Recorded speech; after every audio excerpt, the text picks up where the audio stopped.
Hello നമസ്കാരം. ഈ ഒരു ലോക്ക്ഡൗണും മഴയൊക്കെ ആയതുകൊണ്ട് എല്ലാവരും വീട്ടിൽ തന്നെ അടച്ചുപൂട്ടിയിരിക്കുകയാണല്ലോ. അപ്പോൾ വൈകുന്നേരം നല്ല ചൂട് ചായയുടെ ഒപ്പം കഴിക്കാൻ പറ്റിയിട്ടുള്ള ഒരു അടിപൊളി ടേസ്റ്റി ഉന്നക്കായുടെ റെസിപ്പി ആയിട്ടാണ് ഞാനിന്ന് വന്നിട്ടുള്ളത്. ഇത് തയ്യാറാക്കാനായിട്ട് ഞാൻ അധികം പാകമാവാത്ത 3 നേന്ത്രപ്പഴമാണ് എടുത്തിട്ടുള്ളത്. പഴം ഞാൻ തൊലി കളഞ്ഞ് കട്ട് ചെയ്തിട്ട് അതിൽ കറുത്ത ഭാഗവും നാരുകളൊക്കെ ഒന്ന് മാറ്റി കൊടുക്കുന്നുണ്ട്. പുഴുങ്ങിയ ശേഷമാണ് സാധാരണ ഈ ബ്ലാക്കൊക്കെ ഒഴിവാക്കി കൊടുക്കാറുള്ളത്. പുഴുങ്ങുന്നതിന് മുമ്പ് തന്നെ ഇത് ചെയ്യുകയാണ് നമുക്ക് എളുപ്പം. വീഡിയോ ആദ്യമായിട്ട് കാണുന്നവരുണ്ടെങ്കിൽ സബ്സ്ക്രൈബ് ചെയ്യുക, തൊട്ടടുത്തുള്ള ബെൽ ബട്ടൺ എനേബിൾ ചെയ്യുക, എന്നിട്ട് അതിൽ ഓൾ എന്ന ഓപ്ഷൻ കൊടുക്കുക. ഇതിനി ഞാനൊരു ഇഡ്ഡലി പാത്രത്തിൽ ഇട്ടിട്ട് ഒന്ന് ആവി കയറ്റിയെടുക്കുന്നുണ്ട്. ഇനി ഒരു 2-3 മിനിറ്റ് ഒന്ന് വെയിറ്റ് ചെയ്യാം.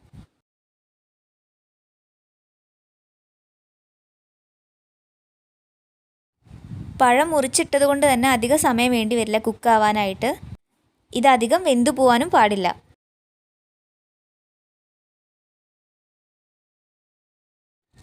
ഇനി ഇതൊരു പാത്രത്തിലേക്ക് ഇട്ടിട്ട് ഞാനൊരു സ്പൂണ് വെച്ചിട്ട് ഒന്ന് ഉടച്ചു കൊടുക്കുകയാണ്. കട്ടയൊന്നും ഇല്ലാതെ നന്നായിട്ട് ഉടച്ചെടുത്തിട്ട് നമുക്കിത് ചൂട് തണയാൻ വേണ്ടിയിട്ട് മാറ്റി വയ്ക്കാം. അപ്പോഴേക്കും നമുക്ക് അതിലേക്ക് വേണ്ട ഫില്ലിങ് റെഡിയാക്കാം. അതിനായിട്ട് ഞാനൊരു പാൻ അടുപ്പിൽ വയ്ക്കുന്നുണ്ട്. ഇതിലേക്ക് ഒരു സ്പൂൺ നെയ്യ് ഇട്ട് കൊടുക്കാം. അല്പം കിസ്മിസ് ഇട്ട് കൊടുക്കുന്നുണ്ട്.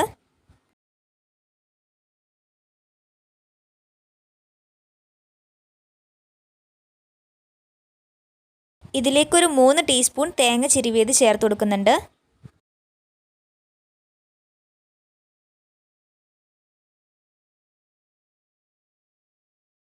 2 സ്പൂൺ പഞ്ചസാര.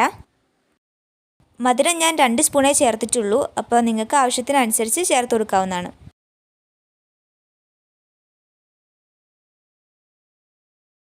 1/4 ടീസ്പൂൺ ഏലക്ക പൊടിച്ചത് കൂടി ചേർത്തിട്ട് നന്നായിട്ടൊന്ന് ഇളക്കി കൊടുക്കാം.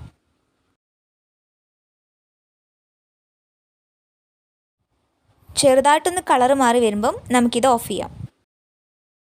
നേരത്തെ ഉടച്ചു വെച്ചിട്ടുണ്ടായിരുന്ന പഴം ചെറിയ ഉരുളയാക്കി എടുത്തിട്ട് കയ്യിൽ വെച്ചൊന്ന് പരത്തി കൊടുക്കാം. ഇനി ഇതിലേക്ക് അല്പം ഫില്ലിങ് വെച്ചിട്ട് പുറത്താവാത്ത രീതിയിൽ ഒന്ന് കവർ ചെയ്ത് കൊടുക്കാം. കയ്യിൽ ഒട്ടി പോവാതിരിക്കാൻ വേണമെങ്കിൽ കുറച്ച് ഓയിൽ തടവി കൊടുക്കാം. ഇനി നമുക്കിതൊക്കെ ഒന്ന് ഫ്രൈ ചെയ്തെടുക്കാം. അതിനായിട്ട് ഞാനൊരു പാൻ വെച്ചിട്ട് അതിൽ ഓയിൽ ഒഴിച്ചു കൊടുത്തിട്ടുണ്ട്. ഇത് ഓരോന്നായിട്ട് ഇതിലിട്ട് കൊടുക്കാം. പഴം സോഫ്റ്റ് ആയതുകൊണ്ട് തന്നെ ഒട്ടിപ്പിടിക്കാതിരിക്കാൻ നോക്കണം. അപ്പോൾ ഇട്ട് കൊടുക്കുമ്പോൾ അതൊന്ന് ശ്രദ്ധിക്കണം.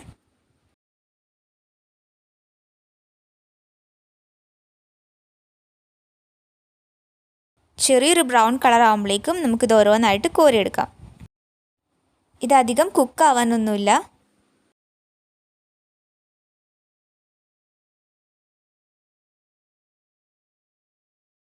അപ്പോൾ നമ്മുടെ ടേസ്റ്റി ഉന്നക്കായ ഇവിടെ റെഡി ആയിട്ടുണ്ട്. നിങ്ങൾക്കിതിൽ ഫില്ലിങ്ങിലേക്ക് വേണമെങ്കിൽ കാഷ്യൂ നട്ട്സോ ബദാമോ ഒക്കെ ചേർത്ത് കൊടുക്കാവുന്നതാണ്. ഞാനിവിടെ കയ്യിലുള്ള കുറച്ച് സാധനങ്ങൾ മാത്രം വെച്ചിട്ടാണ് ഇത് ചെയ്തെടുത്തിട്ടുള്ളത്.